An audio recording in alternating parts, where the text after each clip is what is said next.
Today in Crazed Performance Repair, we are going to be doing a differential, possibly rebuild, on a 2007 Z51 Corvette. So stay tuned.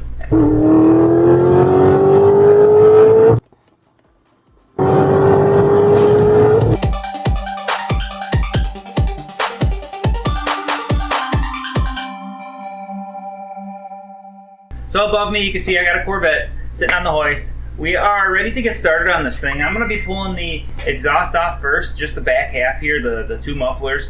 And then once I get the mufflers off, there's a rear cover sitting right up here. And this rear cover, I'm going to be popping off and inspecting what's going on in here. I've never done one of these differentials yet, but we are about to find out what's involved in one of these. I've done many differentials, just not one of these specific style of differential. So I'm sure there's a little bit of differences going on aside from the obvious weird shape compared to a conventional pumpkin differential.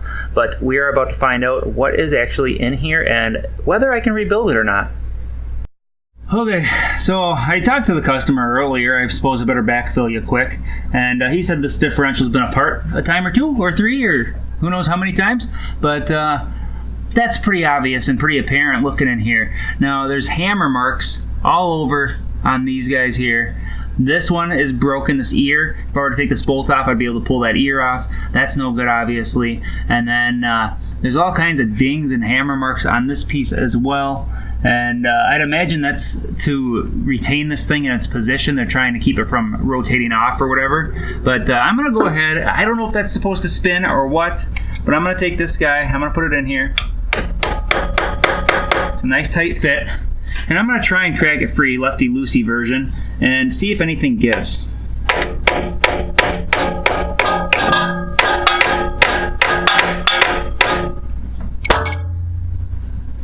Okay, it appears as though it's binding right here where this little locking deal is. I'm going to take a chisel, knock that back, and then try it again.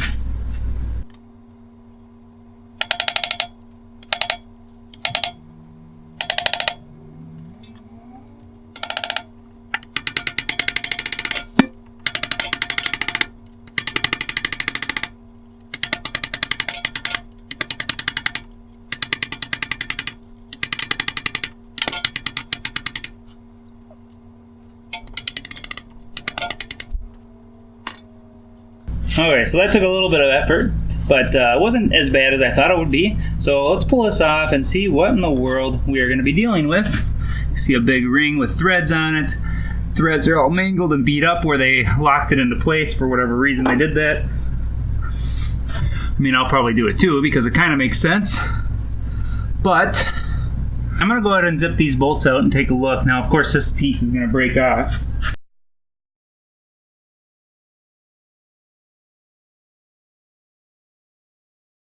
Okay, so I'm sitting here and I'm looking this over, and obviously I took the broken one out, but I see threads here and here on this aluminum flange, and what that tells me is there's a bolt that you can thread in here to push this piece off of here. So that's what I'm going to go ahead and use to get this off, but first I have to try and turn it. So I'm going to take a punch and chisel. This thing's already all beat up, or punch and hammer. This thing's all beat up already, so whatever. And I'm going to try and rotate this thing a little bit and see if I can get it to move.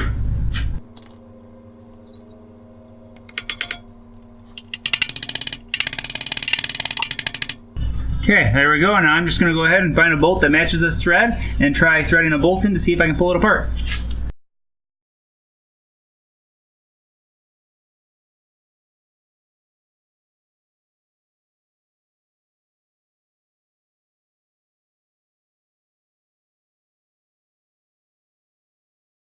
Alright, I think I'm finally ready to pull it out. There we go. Let's see what we have. Okay, so this is the actual pinion gear itself. Oh my gosh.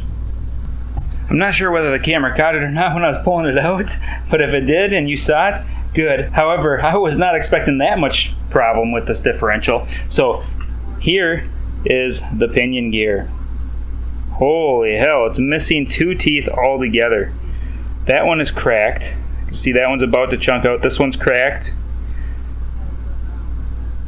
I don't know about that one. Boy, it did not have very good ring and pinion wear. They must not have set it very good. Yeah, this one's cracked too, badly. That one's about to shear off. Wow. This one's cracked. They're all pretty much broken. This thing is so close to breaking or just failing. That is insane. See that big chunk right there? Way too much stress against this. It even looks like these things are worn a little thin. I've never seen the new ones on these exact rear ends, but from my experience of what other rear ends look like, I'd say those are worn a little bit thin. Let's go ahead and rotate the ring gear here and take a look at what it's doing, because I'm pretty confident that's going to be pretty hashed too. So let's take a look, see what we can find. I'm sure those teeth knocking out of there did damage somewhere. I can definitely see there's like a little bit of damage on the edges here. I don't know if that's because it's catching the ring gear at the bottom of the diff or what.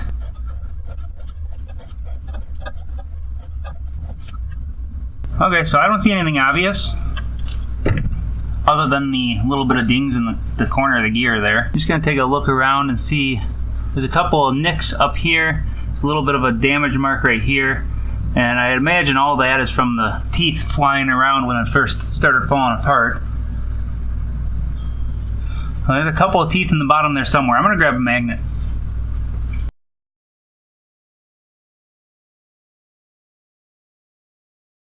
I think I just got something. It feels heavy. There's one. Okay. See if I can get the other one here.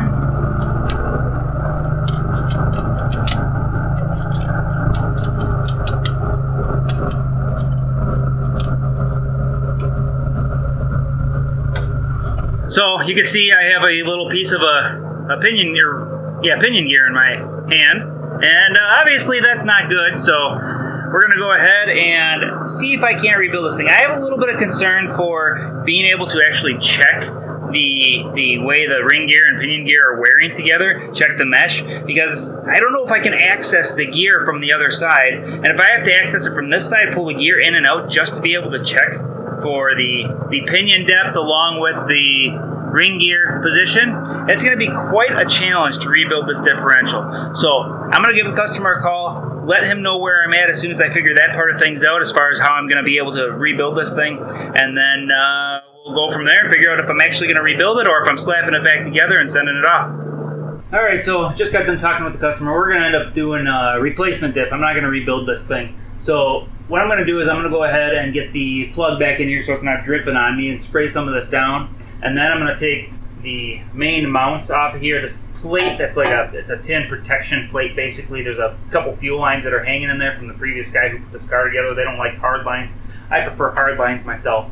But anyway, so I'm going to remove that, and then we're going to start tearing this down. I'm going to try to drop the cradle a little bit, and I'm in hopes that I can rest the transmission assembly on the center body brace. There's a big plate that goes across, and if I span a nice big chunk of aluminum across it, I should be able to spread the weight enough that I can hang it on there no problem. I've done it several times before. So here is that deal that I was talking about. I'm going to go grab some of my aluminum plates, and then I will be shoving them in here to spread the weight across here. Now this piece is held on by like 100 and some bolts that go all the way up and down the length of it, and I'm just going to use some very large, very thick aluminum plates to spread the weight across the whole works. And that way I can drop this down a little bit so I can get at the bolts that take the diff out, and I'm hoping I can just pull the diff out the back without fully removing the subframe. And the reason I want to do it that way is because that way I can bolt it back up and push the car out to get at another car that I have to work on. It's big time crunch time right now when it comes to a certain Power Cruise event that's coming up. Of course, this event has already taken place by the time you see this video. Basically, that's what it is. There's a time crunch that I have to make sure I meet. So we're rushing this job to get it done, and I'm going to get it done. So let's do this. Well, hindsight's always 20/20, right? Yeah, I probably should have just pulled this thing down. I mean, I practically have it fully disconnected. The only thing I didn't do is the brakes as far as the hoses and where they go into the hard line. So I still have it hanging just because I don't want to disconnect the rest of it for whatever dumb reason. And plus, I think that differential is light enough that I can muscle it out of there. I believe so. If not, worst case scenario, I could put something in there, kind of use my cherry picker and just kind of wedge and bring it out. Or take this thing down altogether. I mean, I really should have just pulled it down, and I may still. But the rest of the stuff that I have to do, there's no way I'm going to be able to actually show you me doing the work on camera in any kind of fast forward mode because it's just too tight of an area. So I'm going to pull you guys off the stand here, and I'm going to explain what is going on. Okay, so you can see the diff here, and obviously this is the view that you saw before, but above here you can see there's some bolts back there that I'm going to have to get. There's a speed sensor that I already disconnected that was hooked up right here, but let's see if I can't even see the bolts myself. They're coming from the back here, it feels like. But there's some studs and bolts back there that I have to take off the top area here, and then once I get that off of there, you can see the differential is actually where the trans mounts out. So technically these are actually differential mounts, not trans mounts, but they're always called transmission mounts. However, oh, there's one of those studs right over here, so you can see that one. But I have to take those off of there to separate the diff from the transmission, which is in front here. So I'm going to do that. Then you can see the bottom bolts here. It's here. We got one over here, and then continuing across right there, and then there's one over here as well. So I got to take all those off. Once I get all those off of there, I'll pull the diff out, and then we'll do some inspection and evaluate things, I guess.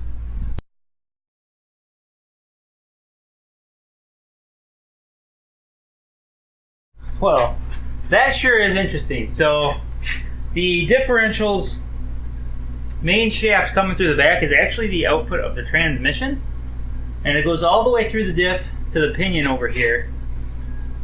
That's an interesting concept. So I have to slide this thing back far enough, and right now it's kind of interfering with the exhaust. So I'm going to try and pull it out, try and muscle it out. I'm going to move the camera so I don't smash it, and I'm going to try and muscle it out, and I'll give you guys the results once I get it out of here.